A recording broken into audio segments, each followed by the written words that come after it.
Hollywood's ultimate heartbreaker, a man who changed women like gloves and had a lifelong obsession with young starlets. Today, we look back at a legend. But this story isn't a comedy. This is about Charles Chaplin, the man who forced the world to see cinema in a whole new light. He left England as a penniless vaudeville actor and returned as the icon of a generation. Even if you've never seen a single one of his films, you'd recognize that silhouette anywhere, the Little Tramp, a kind soul who captured millions of hearts across every continent. But who was hiding behind that famous bowler hat? There was a time when America was at his feet, yet nearly 40 years later, that same country slammed its doors in his face. He dared to challenge Hitler himself and live for the roar of grand parties, only to pass away in the silence of a Swiss estate. You'd think that was the final curtain call, but Chaplin's adventures didn't end even after his funeral. It's a paradox. A man branded with every sin imaginable spent his life making films about hope and humanity, the loner who never gave up. But why did it all end this way?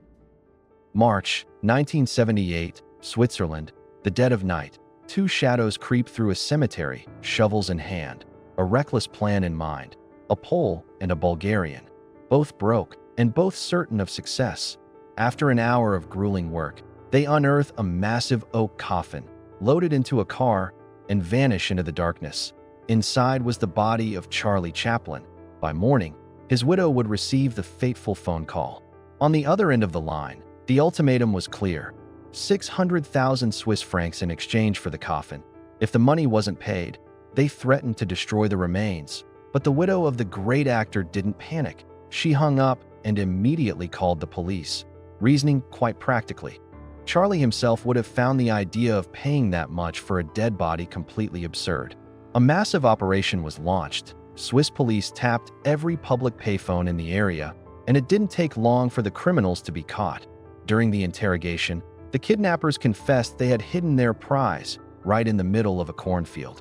Chaplin was returned to the cemetery.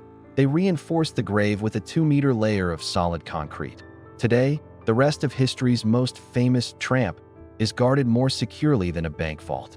But what kind of life must a man lead for people to try and hijack his body like a luxury car, even after death? To understand that, we have to rewind 80 years and travel back to the slums of London, back to a time when a young boy had nothing to his name but his soul. 1889, the Walworth district. Forget the glamour of Victorian England with its polished gentlemen and Big Ben. This was a city of filth, clinging dampness, and child labor. It was in this bleak, suffocating poverty that Charles Spencer Chaplin grew up. His father, a talented and charismatic performer, he simply vanished, occasionally tossing a few measly pennies for food. His father's end was predictable: heavy drinking, job loss, and death from cirrhosis at just 37. The burden of raising 2 sons fell entirely on his mother, the singer Hannah Chaplin. They had once lived in comfort, with a maid and a spacious apartment. But it all crumbled in an instant when her voice began to betray her. The family's spiral into poverty was rapid. They went from a full apartment to a cramped room, and finally to a tiny attic garret without even a kitchen. Money was desperately tight. Even though both of Charlie's parents were performers, it seemed as if fate itself had been pushing the boy toward the stage since birth. By then, his mother, Hannah, was no longer gracing the grand theaters. She was scraping by for a few measly coins in cheap music halls. The breaking point came without warning. During one performance, Hannah's voice cracked and then failed completely. The room, packed with drunken soldiers, a crowd that was anything but polite, erupted in whistles and jeers. In that critical moment, the stage manager showed some quick thinking. He grabbed 5-year-old Charlie, who was standing in the wings, and literally shoved him into the spotlight just to buy some time. The soldiers went quiet, and little Chaplin began to sing. The effect was instant. A rain of coins showered the stage, but Charlie didn't miss a beat. He suddenly stopped, scanned the room, and declared with dead seriousness, "I'll pick up the money first, and then I'll finish." The audience roared with laughter. When the manager ran out to help gather the change, the boy grew suspicious. He was convinced the man wanted to pocket his earnings. The crowd, reading the look on his face, collapsed into another fit of laughter. Only after making sure every single coin had been handed to his mother did Charlie finish his performance with true dignity. And when Hannah came out to collect her son, The same rough soldiers who had just been heckling her gave the pair a thunderous standing ovation. That triumphant night was Charlie's debut. But for his mother, it was the final curtain of her career. From that moment on, their lives turned into a never-ending struggle for survival. Hannah took any work she could find, sewing clothes to order, but the pittance she earned couldn't cover even their most basic needs. In his memoirs, Chaplin would later write that they weren't just poor, they were social outcasts, living at the very bottom of the barrel. Yet, even in that darkness, their mother managed to surround her sons with boundless love and warmth. But the hardships eventually broke her. Constant malnutrition, nervous breakdowns, and, according to some, a progressing illness began to rob her of her mind. Hallucinations appeared, and her thoughts grew clouded. Hannah was repeatedly taken to psychiatric clinics and briefly released back home, while little Charlie and his brother Sidney were sent, time and again, to workhouses for the poor. The future comedic genius spent about a year and a half within those cold, institutional walls. It was there that he first felt the stinging shame of poverty, a brand he swore to erase at any cost. Life there felt like something out of a grim Dickens novel. Tasteless gruel, drab uniforms, and brutal floggings for the slightest disobedience. Whenever their mother's health improved, the family would reunite. But that fragile happiness always shattered, and the children were dragged back to the orphan school once again. But the real blow was yet to come. When Sidney turned 16, he became determined to pull his family out of the gutter. He took a job as a cabin boy on a ship, hugged his brother tight, and promised to return with money. But instead of a joyful homecoming, a brief letter arrived.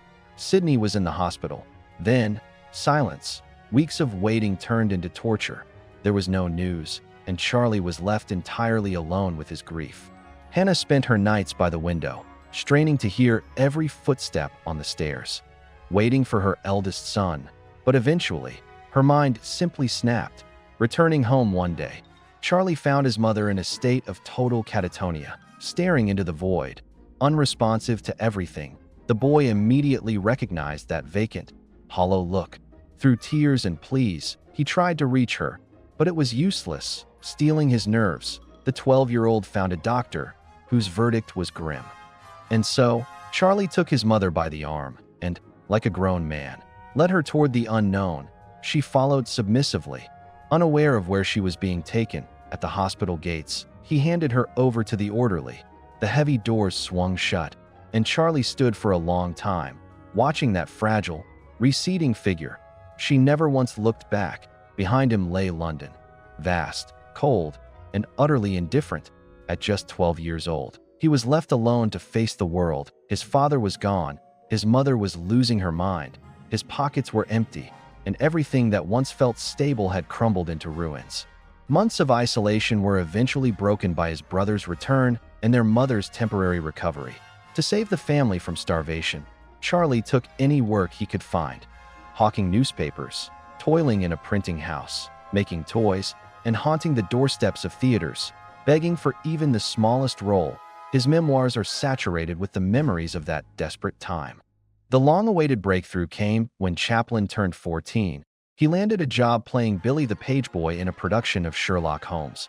Ironically, he could barely read at the time, so his brother Sidney had to help him memorize his lines. The next 2 years of touring across Britain became his true university.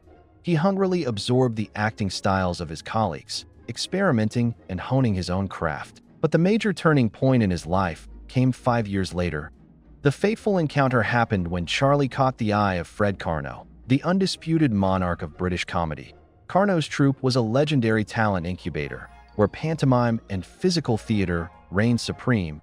No dialogue, only movement, facial expressions, and piercing stares. It was in this school that Chaplin realized, to make an audience truly laugh, it's not enough to just take clumsy falls or make silly faces. He understood that humor is a subtle and complex machine.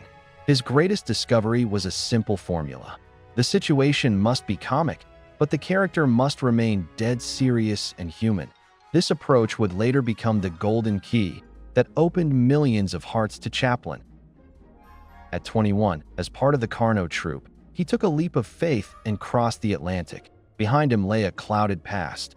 Ahead, complete uncertainty. The America of the 1910s was worlds apart from conservative England. It was a world of frantic rhythms, cold hard cash, massive factories, and the intoxicating feeling of limitless opportunity. The local audience was different, louder, more open, and far more generous with their emotions. The troupe was a hit, and Chaplin slowly began to take center stage, show after show, city after city. 2 years of touring passed in the blink of an eye. After a brief return to Britain, just 5 months later, he headed back to the States, and it was this second tour that would change his life forever. A talented young man caught the eye of Max Sennett, the reigning king of comedy and founder of Keystone Studios. At first, Chaplin was hostile to the idea of film. As a performer of the old school, cinema seemed like a cheap sideshow, a hollow substitute for real art. But his skepticism evaporated the moment he heard the contract offer: $150 a week. That was double his theater earnings and 10 times the wage of an average American worker who made maybe $12 to $15 at best. It was a teleportation to the top of the social pyramid. However, the reality of those first weeks at the studio was a shock. Forget modern Hollywood with its villas, private trailers, and crews of 500 people. In 1914, film production looked more like a construction site in the middle of a field: dusty roads, plywood sets, and extras recruited from yesterday's newsboys. Serious stage actors avoided the flickers like the plague, considering them lowbrow trash. Even the working methods at Keystone left Chaplin in a state of stupor. Back then, filmmaking was pure gambling. No formal scripts, just a rough idea scribbled on a scrap of paper, followed by total improvisation. An entire movie would be shot in a single day of daylight, and just a week later, the short would already be playing in theaters. Charlie, who was used to rehearsing for months and perfecting every single movement, felt like a complete outsider in this assembly line chaos. It was an era where quantity mattered far more than quality. At Keystone Studios, it was absolute bedlam, like a fire in a madhouse. Directors would scream themselves hoarse, demanding a frantic pace, while actors were expected to do little more than take clumsy tumbles on cue. The sophisticated Brit didn't fit into this frenzy. To Sennett, Chaplin, with his theatrical discipline and habit of overthinking every move, seemed like a costly mistake. He's too slow, too stiff. He's just not funny, the boss concluded, already preparing the pink slip after Charlie's very first screen failure. They desperately needed a comic character for a scene, and Chaplin was told in passing, "Get to the wardrobe and throw together some kind of ridiculous outfit." What happened in the next 10 minutes would later be called the birth of a legend. In search of the absurd, Charlie pulled on a pair of baggy trousers that were about 3 sizes too big and squeezed into a tight, child-sized coat. To keep his size 12 shoes from falling off, he put them on the wrong feet, and that's how his famous waddling gait was born. The finishing touches were a tiny toothbrush mustache glued on for maturity, a bowler hat, and a thin bamboo cane. When he stepped out of the dressing room and froze under the spotlight, a deathly silence fell over the set. This wasn't just a funny guy in hand-me-downs. Standing before the stunned crew was the Little Tramp, a character destined to become the most recognizable face in human history. Chaplin himself later admitted that he felt an instant kinship with the character the second he glued on that mustache. But who was hiding under that battered bowler hat? The Little Tramp wasn't just a comedian. He had the heart of a true poet, a dreamer, and an aristocrat of the spirit. He was the eternal wanderer, facing every new hardship with an unwavering faith that better days were ahead. His poverty had nothing to do with wretchedness, for every gesture radiated an inherent dignity. Loneliness couldn't break his will. The tramp might lose time and again in a clash with a cruel system, or yield to the powerful and the treacherous, but he never stopped. His absurdity and comic antics were merely a cover for his defining trait, an absolute lack of malice. In his first year at Keystone alone, Chaplin's productivity was staggering: 35 films.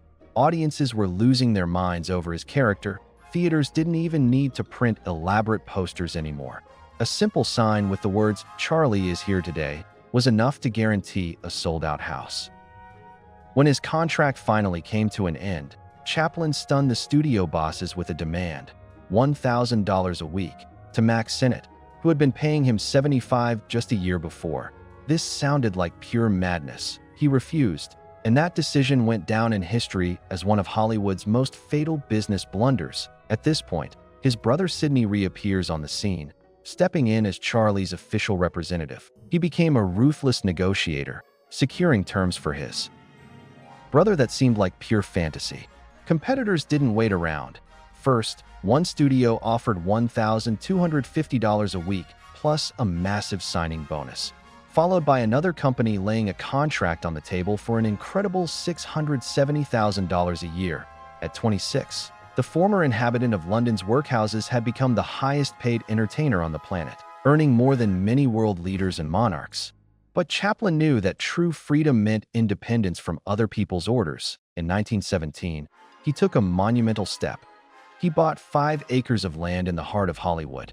In just 3 months, and for $35,000, his own movie studio rose there. Designed to look like a cozy English village, it was within these walls, on his own terms, that he would create the masterpieces that changed cinema forever. Gems like The Gold Rush and The Great Dictator elevated him to Olympus. Chaplin became the absolute monarch of his own empire. He wrote the scripts, stood behind the camera, produced, and edited every single frame himself. His perfectionism grew alongside his income, and his films evolved into profound philosophical parables.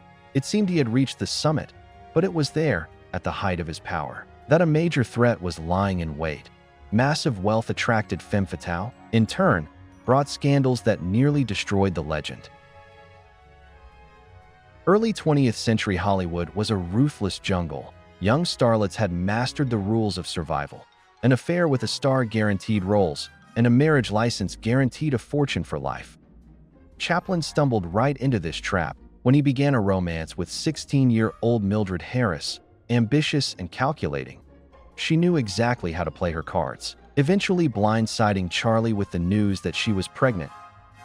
The actor was terrified. In his private circles, he made no secret of his disdain, calling Mildred a shallow girl who didn't interest him in the slightest. But in those days, the Dream Factory was a small, gossipy town where every whisper traveled fast. An affair with a minor carried the threat of criminal charges, specifically statutory rape, and the total collapse of his career to avoid a public lynching. They were married in a secret ceremony in October 1918. Only a couple of weeks later, the bitter truth came to. There was no pregnancy. It had been a cold-blooded manipulation. Enraged by the deception, Chaplin found himself cornered. The knot was tied, and there was no way out. Their domestic life became a Cold War battlefield, while Charlie buried himself in work at the studio to escape his reality. Mildred was busy monetizing her status as Mrs. Chaplin. She eagerly gave interviews and signed lucrative contracts. Using her husband's name as a VIP pass into Hollywood's elite, the couple existed in parallel universes, barely speaking to one another. However, fate soon dealt them a new hand. This time, the pregnancy was real. On July 7, 1919, Norman Spencer Chaplin was born, but their joy was short-lived. Doctors delivered a grim diagnosis of severe developmental malformations. The infant lived for only 3 days. For Charlie, it was a crushing blow. History is silent on what he thought as he stood by his son's tiny coffin. The actor kept that pain buried deep inside for the rest of his life. It was this very tragedy that sparked the creation of his masterpiece, The Kid. Filming was pushed to the limit when Mildred officially filed for divorce, demanding a staggering settlement, preparing to seize all of the star's assets, including the priceless negatives of the unfinished film. The risk of losing his life's work was immense, in a move straight out of a spy thriller. Chaplin gathered the heavy reels of film under the cover of night, stuffed them into suitcases, and smuggled them across state lines to save his masterpiece from the court bailiffs. Picture the scene, hiding out in cheap hotel rooms like a professional smuggler. Chaplin spent his nights editing the film alongside a loyal assistant. Consider the context. He had just buried his firstborn. His legal wife was trying to bleed him dry in court, and all the while, he was obsessively creating a film about a father having his child snatched away by force. This wasn't just work. It was the sublimation of his grief. The triumph of The Kid raised Chaplin to untouchable heights. He was the wealthiest comedian in the world, capable of buying any estate he desired. But Charlie's first move was to remember the woman who once sang in the slums of London and lost everything. He brought his mother to America, surrounding her with the best care and the finest doctors money could buy. It was his personal debt as a son. Beneath this facade of prosperity, a new storm was brewing.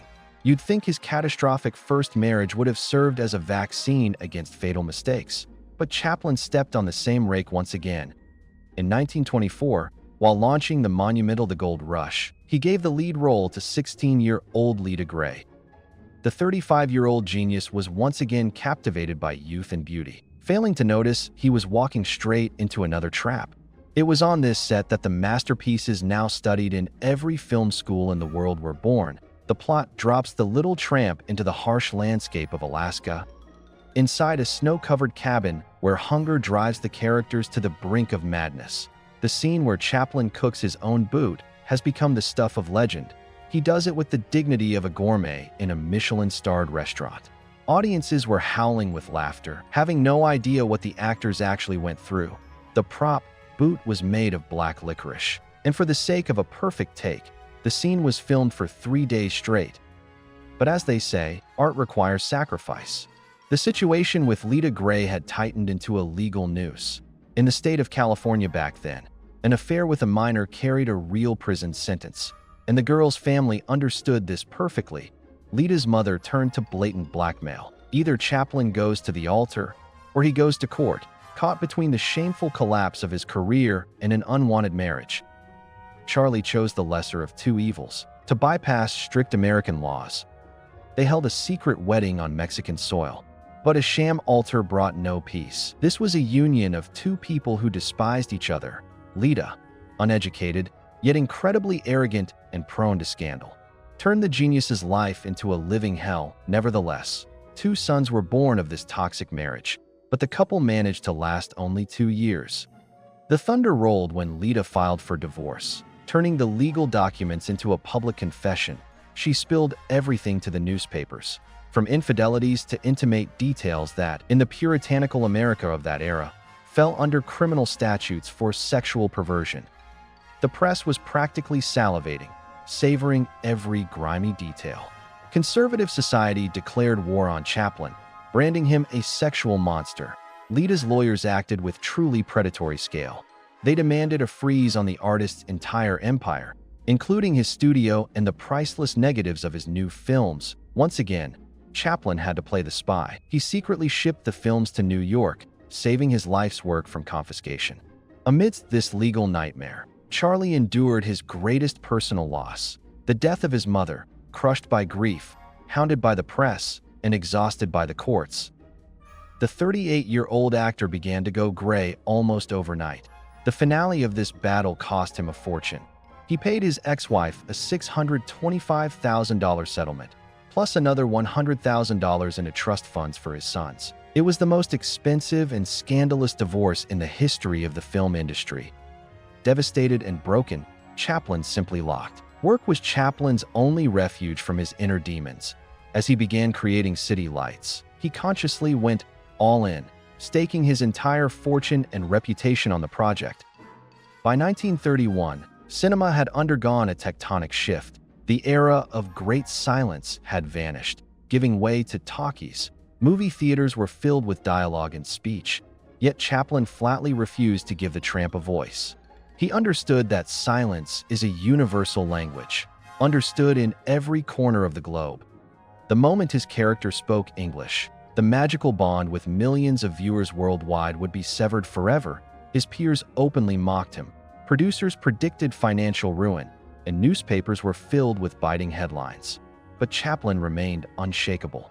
Production dragged on for a grueling 3 years. Nearly 200 of those days were spent in exhausting studio sessions, while hundreds more were passed in agonizing silence. Chaplin would sit for hours, searching for that one. The result exceeded all expectations. At the Los Angeles premiere, sitting right next to Charlie, was Albert Einstein himself, who made no secret of his admiration. In London, the film was hailed by the great George Bernard Shaw. Old silent format had dealt a crushing blow to its talking competitors, proving its immortality. After this deafening triumph, Chaplin defied logic yet again. Instead of retreating to his studio, he embarked on a massive world tour lasting a year and a half. The planet quite literally went mad. In London, traffic ground to a halt because of the throngs of fans. In Paris, the actor was afforded honors fit for a monarch, and in Tokyo, frenzied admirers nearly stormed his hotel. But behind the facade of adoration lay a chilling reality. Traveling through Europe and Asia, Chaplin encountered the same scenery of decay everywhere. Shuttered factories, endless breadlines, and desperate men who had no way to feed their families. The Great Depression had become a global catastrophe. He returned home with a stark realization. The industrial world was broken.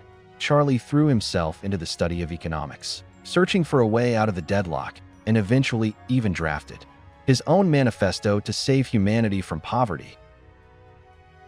The whole world watched this meeting with bated breath. In a modest house in the middle of a working-class neighborhood in London, two legends came together. Mahatma Gandhi, who had come to fight for India's freedom, and Charlie Chaplin. Outside, a crowd of thousands was raging, while inside a quiet but profound debate was unfolding.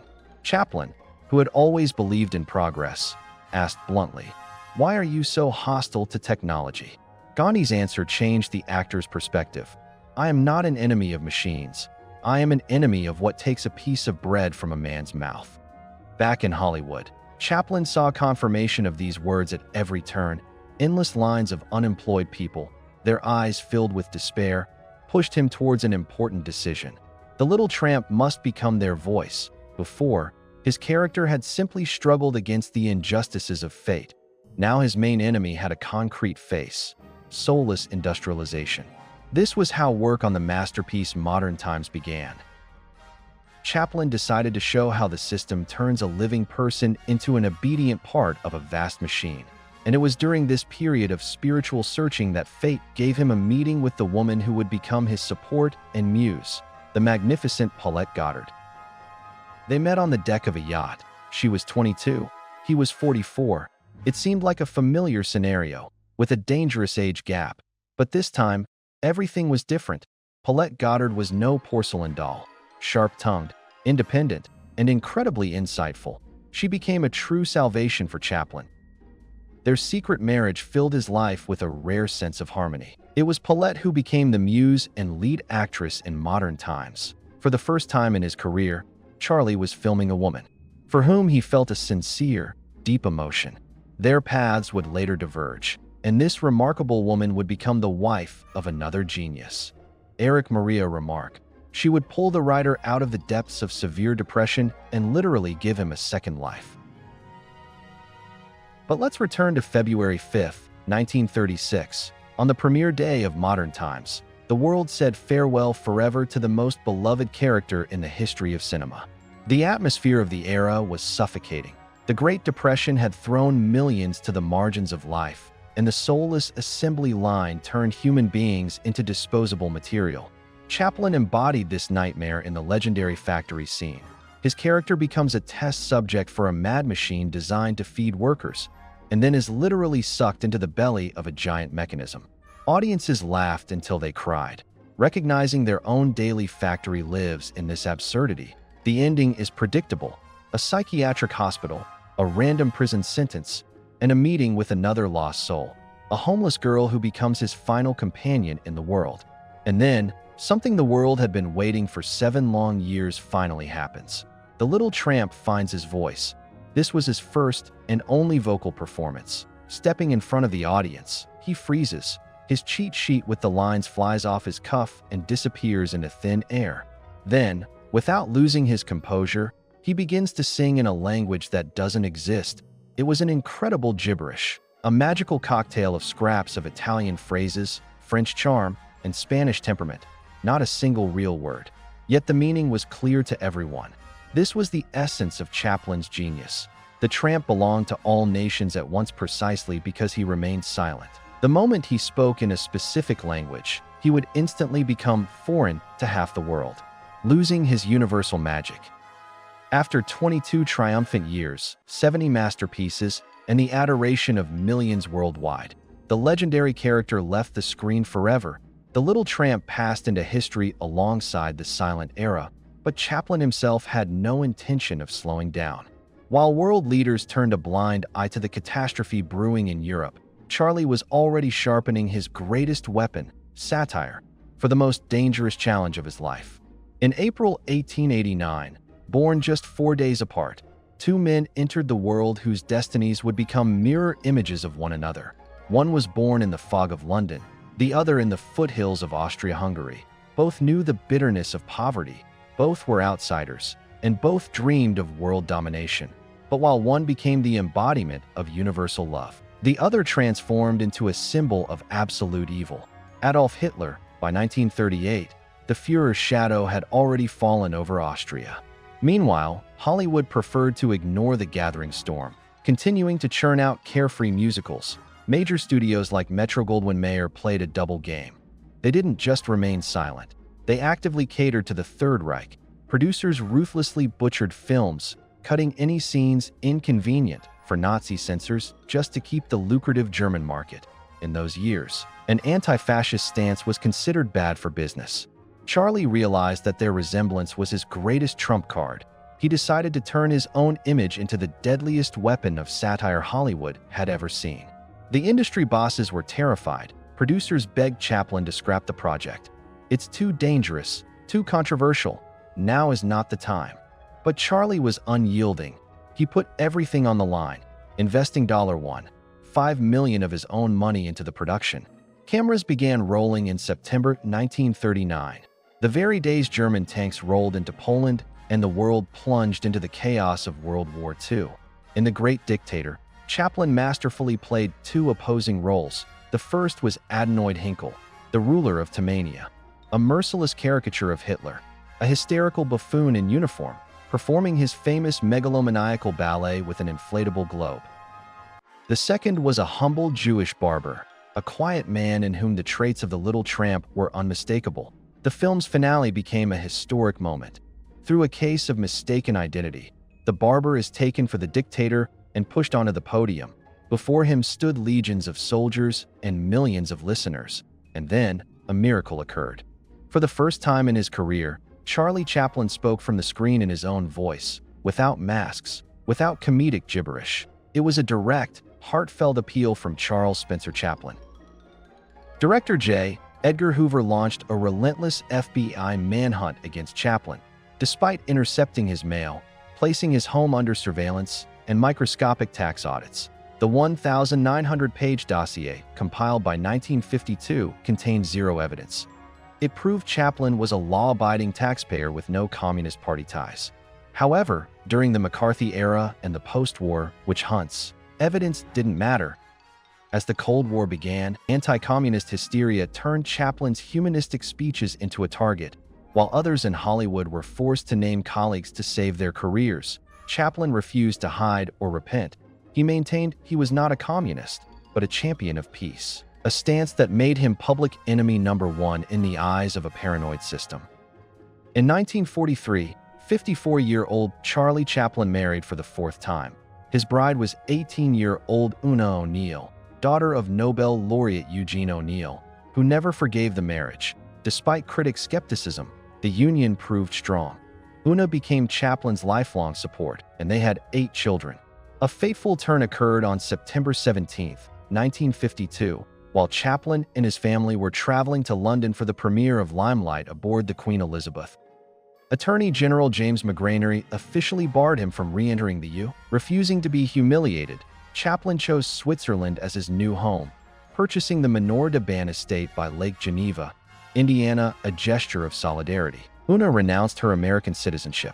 In exile, Chaplin directed A King in New York and A Countess from Hong Kong, starring Marlon Brando and Sophia Loren. It wasn't until 1972 that the 82-year-old actor returned to the U.S. to accept an honorary Oscar. He was greeted with a 12-minute standing ovation, the longest in the Academy's history. Charles Spencer Chaplin passed away in his sleep on December 25, 1977. Decades later, on the 128th anniversary of his birth, a world record was set. 662 people simultaneously dressed in the Little Tramp costume, proving that his legacy lives on. Thank you so much for watching until the very end. I truly appreciate it.